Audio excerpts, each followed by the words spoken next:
dalam artian oh gue begini nih karena udah begini ini malah menyalahkan balik bunda. Udah, Michelle doang yang kayaknya belum merestui. Kamu kasih tahu nggak? Udah, cuma udah. dia katanya, Mam, limosin aku kok nggak jemput katanya.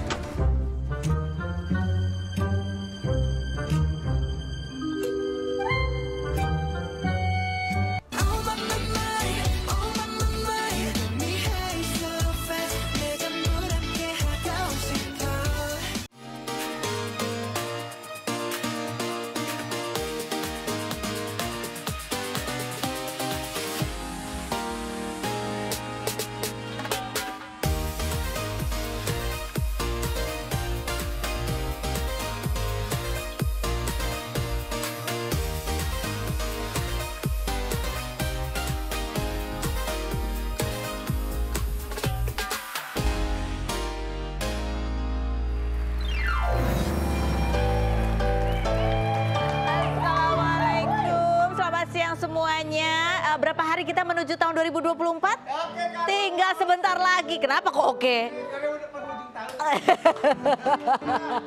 Iya, semangatnya ini hawa-hawanya udah hawa-hawa liburan.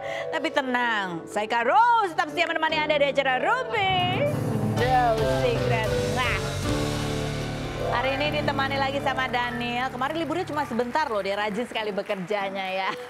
Luar biasa. Kita ke pojokan dulu yuk, kita bahas apa sih yang lagi ramai diberitakan menjadi perhatian publik. Baik itu datang dari dunia nyata maupun dari dunia maya.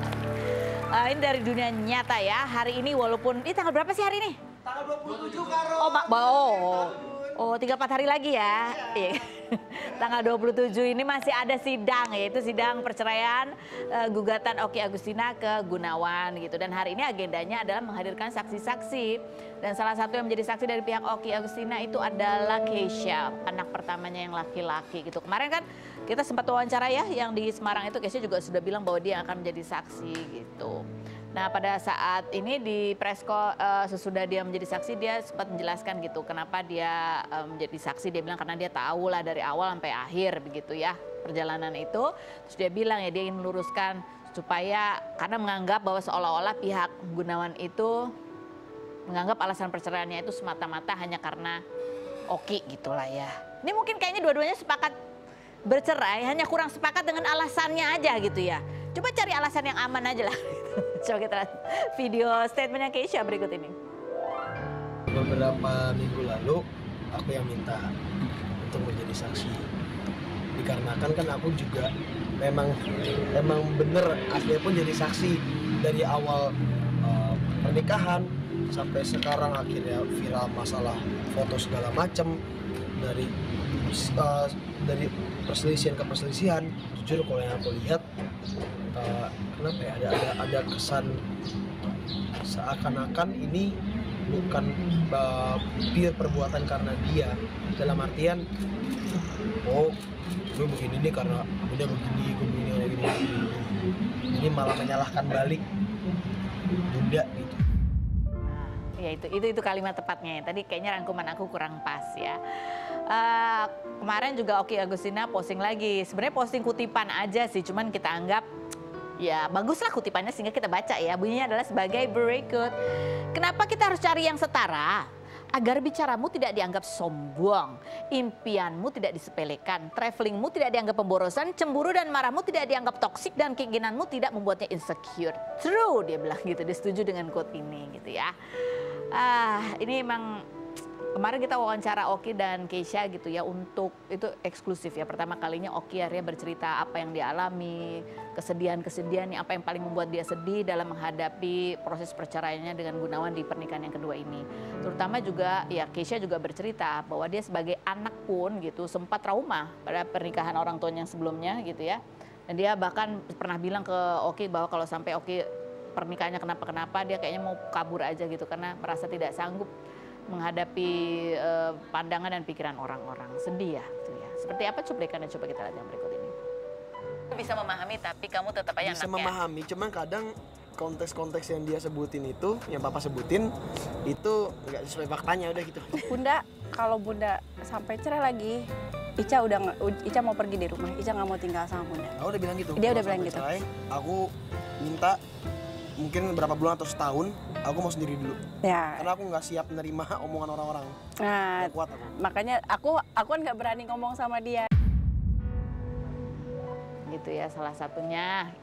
Komentar netizen coba kita baca berikut ini. Keren loh, malah dia yang nawarin diri jadi saksi. Ini komentar untuk Kesha ya, karena bagaimanapun seorang anak tidak mau ibunya terluka gitu. Yang berikutnya, Masya Allah udah dewasa pemikirannya. Lanjut, semoga persidangannya lancar. Dan semoga diberi kesehatan, panjang umur, dan diberikan rezeki. Amin. Yang berikutnya, nggak kebayang betapa traumanya Kesha 2 kali menghadapi perceraian orang tuanya. Tapi keren sih dia bisa bijak dan jadi pelindung bundanya. Lanjut, berikutnya komentarnya. Kesha pasti dapat banyak pelajaran dari rumah tangga ortunya. Tinggal prakteknya aja kapan. Ya ampun, masih muda ya kan dia ya. Tapi semoga yang langgeng tidak seperti ortunya. Ada lagi komentarnya? Deh gitu ya. Ya itulah kayak zaman sekarang ya, emang namanya perceraian orang tua itu pasti ada dampaknya buat anak-anak. Ya mudah-mudahan ini pengalaman yang dibagikan itu bisa menjadi pelajaran buat yang lainnya juga gitu ya, bahwa ada banyak hal yang berkecamuk di benak anak-anak ketika orang tua bercerai. Bercerai baik-baik aja mereka sedih, apalagi kalau masih saling berancam. Oke. Nah kalau Michelle Ashley kemarin ibunya menikah lagi, kemarin udah kita undang nih Pingkan Mambo ya. Dia benar udah nikah gitu, walaupun dalam waktu yang amat sangat singkat dari sejak pertemuan. Tapi betulan udah nikah dan Michelle Ashley katanya nggak datang karena masih belum merestui. Ibunya bilang, Michelle minta dijemput, Pak, nggak ada yang bercanda. Kenapa sih Michelle? Kenapa Michelle nggak datang? Kita lihat dulu profilnya berikut ini. Michelle Ashley Reza, perempuan kelahiran 2006 yang merupakan anak dari penyanyi Pingkan Mambo bersama Sandi Sanjaya yang bercerai pada 2009 ini, Natal kemarin memposting foto sendirian setelah ia meninggalkan rumah karena menjadi korban pelecehan seksual sejak usia 12 tahun dari ayah tirinya yang telah divonis 9,5 tahun penjara pada Januari 2022. Perempuan yang pernah tinggal di Amerika ini, ibunya menikah lagi dengan pengusaha singkong sekaligus tiktokers bernama Arya Khan pada 24 Desember kemarin.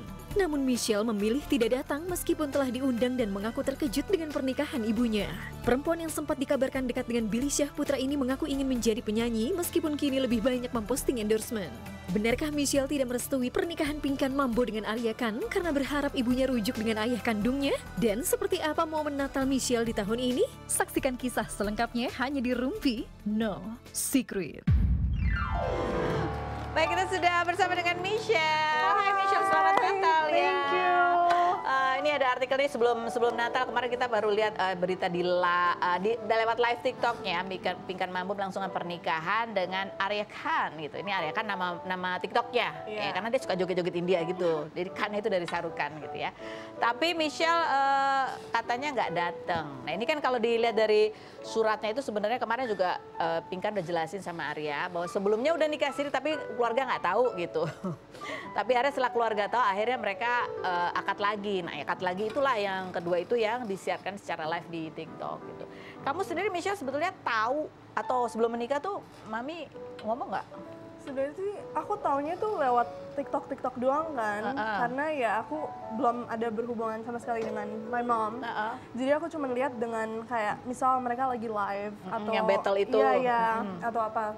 Tapi kalau misalnya secara langsung kayak my mom tells me kayak lagi dekat atau apa, belum sih.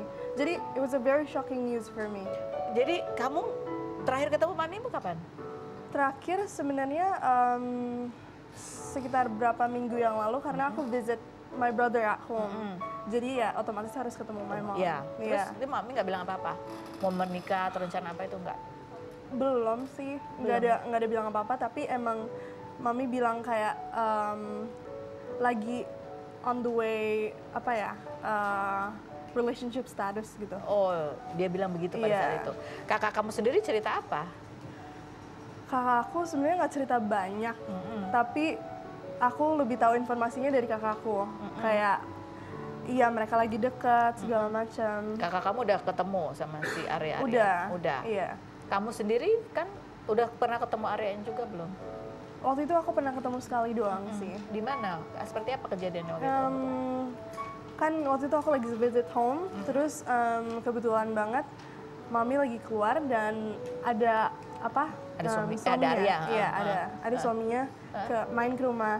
So aku cuman say hi sebentar doang, terus I didn't really talk to him, so I don't really know much about them. Jadi nggak tahu, dia juga nggak pernah ngomong Iya. apa, pas sudah menikah atau enggak. Jadi kamu taunya mami kamu sudah menikah itu lewat live TikTok atau pas ada udah mulai muncul berita?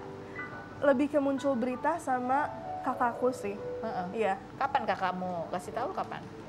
Kakakku kasih tahu tuh sehari sebelum mereka menikah. Yang kemarin tanggal 23 Iya, itu, iya. 23 24 itu. Itu. Iya itu. Terus kamu reaksinya gimana? Reaksi aku lebih ke shock sih karena ya baru-baru banget kan belum ada news apa-apa tentang mamiku. Terus tiba-tiba langsung ada berita mereka mau menikah kan. Dan ya aku natural instinct ya kaget. Seorang anak. Kayak I don't know how to respond to that karena aku juga nggak tahu personality suaminya gimana kan. Jadi kamu cuma dikasih tahu gitu ya, dan kamu kaget. Tapi nggak ada undangannya, datang ya gitu nggak? Nah, kalau yang diberitahu luar-luar gitu kan katanya mamiku yang ngundang kan. Tapi sebenarnya aku nggak dapat undangan sama sekali dari mamiku, tapi lebih ke kakakku yang kasih tahu beritanya. Oh, kakak kamu yang kasih iya. tahu. Kakak kamu bilangnya gimana? Semalam sebelum mereka menikah tuh kakakku bilang lewat telepon, bilang kayak, iya, mom's getting married tomorrow. Like, do you want to come or not? Gitu. Oh, cuma nanya gitu aja. Iya. Terus kebetulan kan karena aku lagi lebih apa ya, shocking face aja sih. Jadi nggak tahu mau responnya tuh gimana. Iya. Dan antara percaya nggak percaya juga gitu ya. Oke, ini waktu itu juga pas mama kesini aku sudah tanya gitu, Pinkan kenapa Michelle nggak datang? Gitu. Terus ini yang diberikan keterangannya oleh maminya Michelle berikut ini. Michelle doang yang kayaknya belum merestui. Kamu kasih tahu nggak? Udah, cuma dia katanya, Mam, limosin aku kok nggak jemput katanya. Oh, dia minta dijemput. Enggak. Dia nggak mau datang, Mungkin dia berharap aku balikan sama papanya mungkin. Itu kamu lihat kan wawancara itu ya? Yang itu nggak jelas sih, aku cuma awalnya doang liatnya. Ya pokoknya mami kamu bilang ya Michelle udah dikasih tahu tapi dia nggak datang. Terus ya biasa kan mami kamu suka bercanda-bercanda tuh belakangnya. Dia bilang kayaknya Michelle belum setuju deh, cuma Michelle doang. Mungkin Michelle masih berharap aku balikan sama papanya Michelle gitu. Kalau aku cukup no response to that. Lebih ke papaku, aku taunya he have his own life and my mom does too, and lebih baik untuk sekarang jangan ada campur gitu. Ya, kamu nggak ikut campur lah. Iya. Jadi kamu lebih ke arah kaget aja ya? Lebih kaget dan juga nggak ada nggak ada berita undangan dari mamiku sendiri. Tapi kamu tahu nikahnya akan di mana gitu? Enggak. Iya, jadi cuma diinformasiin doang kayak mau datang nggak sama kakakku. Jadi kamu gitu juga nggak ada respon ya? Iya. Nah, gitu. Oke, nah kamu sendiri sebagai anak ya, dan kamu kaget, tapi pasti punya harapan dong ya gitu. Apa sih sebenarnya yang kamu harapkan dan sebenarnya yang kamu khawatirkan? Makanya kamu cukup shock dan sampai nggak bisa berespon dengan cepat gitu. Yang aku harapkan sih pastinya she got a good guy that can take care of her and my family as well. Dan bisa mendidik adik-adikku juga, dan juga jangan ada bad influence to each other. Dan yang penting sih yang tepat dan setia aja sih, dan juga jangan sampai kejadian keulang lagi yang kejadian yang kita tidak inginkan. Sebenarnya pernah kamu alami gitu ya. Jadi itu yang menjadi kekhawatiran kamu, adik-adik kamu gitu. Mudah-mudahan mendapatkan laki-laki yang memang betul-betul baik gitu ya, yang bisa menjaga gitu, bukan malah menyakiti. Gitu ya. Nah, terus habis gitu kan sebenarnya kemarin juga kita tanya, jadi mami kok bisa menikah gitu kan? Dibilang yang sudah urusannya sudah selesai dengan yang sebelumnya. Itu kan yang juga kamu sempat kemarin kamu pertanyakan gitu, kenapa nggak diakhiri sama yang itu gitu, yang pernah menyakiti kamu gitu. Kamu sendiri responnya gimana setelah tahu bahwa ya itu akhirnya udah selesai dan mamimu membuka lembaran baru? Kalau dari aku sih sebenarnya rada mixed feeling sih, karena happy juga iya, dan kayak bingung juga iya, karena ya maksud aku she could have done it earlier, tapi dia memutuskan untuk menyudahinya sekarang karena mau menikah dengan seorang yang baru gitu. Ya. Itu aja, jadi agak bingung ya gitu ya. Sebagai anak pasti berharap yang terbaik gitu buat kamu. Nah, kamu sendiri gitu ya, sebagai anak kan tadi bilang kamu datang ke rumah ketemu sama kakak kamu. Nah, sebetulnya setelah kemarin sempat ada kamu mengeluarkan statement, kamu menuturkan apa yang menjadi kekecewaan kamu gitu. Sebenarnya komunikasi kamu sama mami kamu tuh seperti apa sih? Masih udah ketemu ngobrol kah atau sebenarnya ya masih belum terlalu membaik? Walaupun kemarin aku udah ke rumah dan visit home juga, tapi hubungan aku sama mamiku masih dingin ya? Iya, masih dalam tahap yang dingin dan sama-sama aja sih, karena whenever we try to talk to each other, end up-nya malah jadi berantem, arguing dan beda punya beda persepsi. Iya, persepsi. Persepsi, oke. Jadi masih seperti itu. Jadi akhirnya ya udah cuman say hi gitu. Iya, cuman say hi dan aku juga nggak terlalu ngomong sih sampai sekarang juga pun. Tapi biasanya apa yang mamimu tanya kalau kamu datang gitu ke rumah? Nanya apa gitu nggak dia? Biasa sih kalau nanya kayak how's life gitu-gitu, dan mencoba distract untuk cari conversation yang lain gitu. Supaya nggak berargumen, supaya nggak berantem gitu ya. Kan mami sempat kasih nasihat-nasihat apa gitu, kan kalian udah tinggal serumah lagi ya, pasti ada nasihatnya ada dari mami. Nasihat sebenarnya belum ada karena kita juga nggak terlalu ngomong kan. Jadi walaupun yang kemarin aku visit home itu aku juga nggak terlalu ngobrol sama dia, cuman ngobrol sama kakakku doang, dan kalau sama mamiku paling cuman ya udah hi doang. Dan pernah waktu itu kita mulai obrolan dan ujung-ujungnya malah berantem lagi kan, dan dari situ kayak kita dingin lagi sampai sekarang. Jadi emang pretty complicated. Masih complicated. Kakak kamu sendiri kan mungkin mami kamu mungkin berharap kakak kamu bisa menjadi teman. Apa yang disampaikan kakak kamu? Kakakku sih lebih ke cuek ya orangnya, so he doesn't really say much to me. Tapi paling yang penting I can take care of myself outside, and whenever I feel alone just come home. Dia bilang begitu? Iya. Ketika kakak kamu bilang begitu, apa yang kamu rasakan?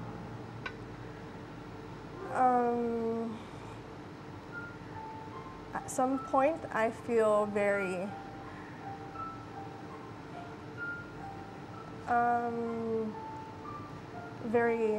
apa ya? Tersentuh? Iya, tersentuh karena it's been a long time kan aku nggak ketemu kakakku, dan ya akhirnya ketemu dan dia bilang kayak gitu, dan ya I can tell that he cares for me. Kamu belum ada rencana untuk pulang tinggal lagi sama mami dan kakak kamu dan adik-adik kamu? Untuk pulang aku belum karena aku masih shock dengan situasinya, dan juga mami ada kedatangan baru kan, suaminya juga, dan aku tetap harus ya bisa menjaga diri dan hati-hati ya. Di harapan kamu sebetulnya sebagai seorang anak gitu ya, kamu berharap mamimu tuh melakukan apa sih supaya ya nggak tahu apa yang kamu harapkan? Kerinduanmu apa? Yang aku harapkan sih just same old, our relationship become better, and I just want to feel her warm hug, like a genuine one. Jadi di luar kalian tidak ada ketidaksepahaman gitu ya, kamu tetap merindukan hangatnya pelukan mami.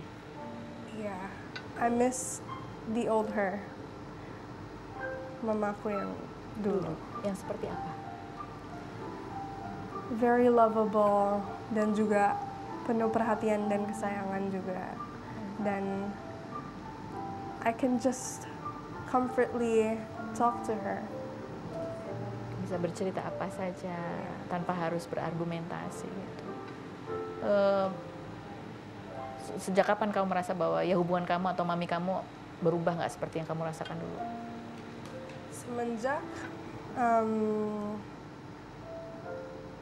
Semenjak kamu keluar rumah, semenjak kamu ngomong, atau semenjak kejadian itu? Semenjak dia pindah ke US dan bertemu dengan. Oh, jadi itu udah lama sekali? Udah lama sekali. Hubungannya retak memang udah lama banget. Nah ini kan kamu juga ada postingan yang kamu merayakan Natal gitu kemarin. Dan kita lihat postingan itu kan kayak Merry Christmas everyone gitu. Sendiri.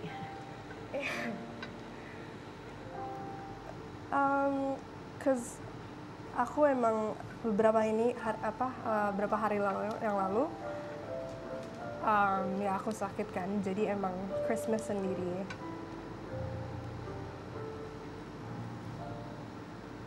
It's okay. It's okay. It's okay. Biasanya kamu merayakan Christmasnya gimana? Biasanya aku selalu merayakan Christmas sama kakak kamu, adik-adik? Sama kakakku, my mom, dan adik-adik juga. Ini sendiri. For this year, I'm gonna have to be alone. Tapi kamu WhatsApp-an sama kakak kamu, adik-adik kamu, mami? Sama kakakku ya, sama kakakku masih ngechat dan adik-adik juga. So, apa yang kamu harapkan di tahun depan? Depan, aku lebih mengharapkan semuanya jadi peace aja sih. Peace dan bisa berdamai dan aku juga bisa berdamai dan dengan dirimu sendiri. Dengan diri aku sendiri dan relationship-nya lebih terbuka dan kita juga bisa bisa menerima satu sama yang lain. Bisa ngobrol lagi. Iya. Walaupun mungkin berbeda pandangan tapi saling menghargai, menghormati. Yang namanya anak dan ibu ya tetap ada kehangatan. Iya. Walaupun ada ketidaksepahaman, ada ketidakpuasan, tapi ya gitulah, saling menerima ya. Kita ngobrol lagi nanti sama Michelle. Nah berikut ini ada Hari Panca dan Imelda istrinya. Ini kemarin datang ya kemarin ke Polda gitu ya. Ini terkait dengan laporan penipuan yang sudah dilaporkan udah lama banget sebetulnya tahun 2015. Orangnya sudah menjadi tersangka, terus DPO. Tapi baru 2023 lagi orangnya bisa ketangkap. Tapi untuk sebenarnya laporan yang berbeda gitu ya.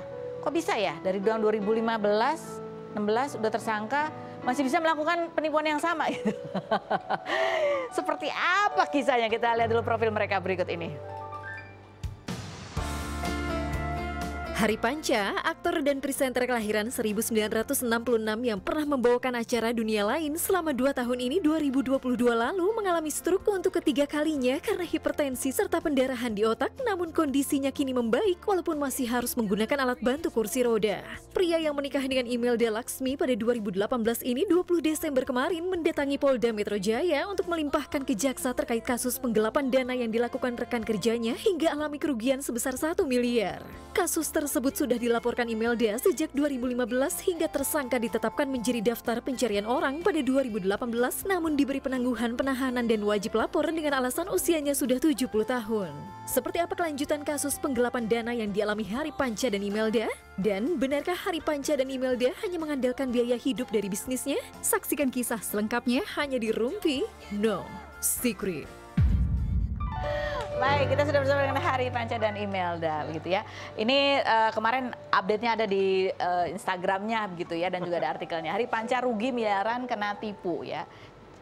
Captionnya coba kita baca yang sebelumnya di Instagramnya. Jangan pernah menipu orang lain entah dalam bisnis atau kehidupan. Uang terkadang jadi benalu dalam kehidupan. Keluarga terpecah karena uang. Saudara bermusuhan karena uang. Apalagi hanya sekedar teman bisnis yang gampang menipu gara-gara uang dan bisa pergi kalau kita nggak ada uang. Dan kita berdua Hari Panca pun ke Polda gara-gara uang. Seumur hidup ke Polda. Biasanya cuma buat bikin SIM. Dan ini kan udah lama ya, dari 2015 kan kasusnya. 2014 kejadiannya. Kejadiannya 14 kejadiannya. Kita RUPS segala semua di situ. Kita tanya ternyata uangnya nggak ada. Kita laporin ya 2015. Itu 1 miliar itu di tahun 2014. Iya. Jadi kalau sekarang sebetulnya itu kecatat Itu yang kecatat. Kan ada uang-uang investor di belakang saya juga ada. Jadi modusnya gimana sih penipuannya dia tuh? Project dia jadinya. Jadi gimana? Dia menawarkan satu project, ternyata kita suruh invest untuk peralatan atau perangkat-perangkat itu dengan proyeknya ini gitu, di daerah Bintaro itu kalau salah ada Bintaro dan daerah di Surabaya juga ada. Terus? Nah setelah itu dia bilang untuk beli perangkat, setelah kita tanya ke vendornya pun juga nggak ada uang masuk. Oh, jadi proyeknya bodong gitu ya? Iya. Bisa dikatakan begitu. Ya. Duitnya udah dikeluarin tapi barangnya nggak ada. Ya. Kita kan punya akses ke vendornya juga kan. Iya. Ya ada, ternyata nggak ada pembayaran gitu. Oh ya udah. Pesen aja enggak bahkan. Iya. Betul. Tapi kalau di itu ada semua ini gitu. Oke. Nah ini ya 2023 akhirnya si tersangka ini ketangkep tapi atas laporan orang lain sebetulnya ya. Laporan orang lain berarti dia melakukan modus yang sama gitu padahal udah DPO. Begitu. Nah taunya dari mana dan taunya juga dari mana bahwa dia ada mendapatkan keringanan karena pertimbangan usianya sudah 70 tahun. Padahal 2015 belum 70 ya. Kita akan kembali setelah yang berikut ini, jangan kemana-mana, tetap di Rumah Musik.